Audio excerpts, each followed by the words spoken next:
ઝાલોદના લીંબડીમાં Jhalod road ઉપર મકાનમાં ચોરો ઘૂસ્યા. 6 થી 7 જેટલા અજાણ્યા ચોરો ઘરમાં ઘૂસ્યા હતા. ચોરો ઘરના મેઇન દરવાજાથી લોક તોડી ઘરમાં ઘૂસ્યા. ચોર ઘરમાં ઘૂસતા ઘરમાલિકે લીંબડી પોલીસ મથકમાં મદદ માટે ફોન કર્યો હતો, પણ ઘરમાલિકનો આક્ષેપ છે કે લીંબડી પોલીસ મથકના પોલીસ કર્મીએ સમયસર મદદ ન કરી. ઘરમાલિકનો આક્ષેપ છે કે જો તૈયારીમાં PCR વાન મોકલતા તો ચોરો ઝડપાઈ જતા.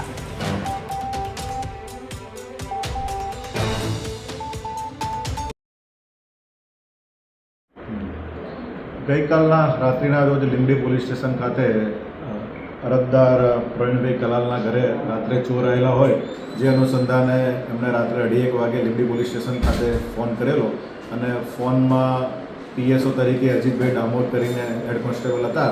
એમને ફોન પર જે અરજદારને છે રિસ્પોન્સ બરાબર રીતે આપેલો નહીં અને એમની સાથે મિસબિહેવ કરેલું અને એમના ઘરે ચોર આવેલા છતાં તેમણે પણ કોઈપણ જાતની કોઈ કાર્યવાહી કરેલ નહીં. જે અનુસંધાને આ જે લીંબડી પોલીસ સ્ટેશનના હેડ કોન્સ્ટેબલ છે અજીતભાઈ ડામોર, તેના શિસ્ત વિરુદ્ધનો રિપોર્ટ કરવામાં આવેલો છે. જે રિપોર્ટના અનુસંધાને પોલીસ અધિક્ષક શ્રી દાહોદનાએ તેને તાત્કાલિક અસરથી સસ્પેન્ડ કરી દેવામાં આવ્યો.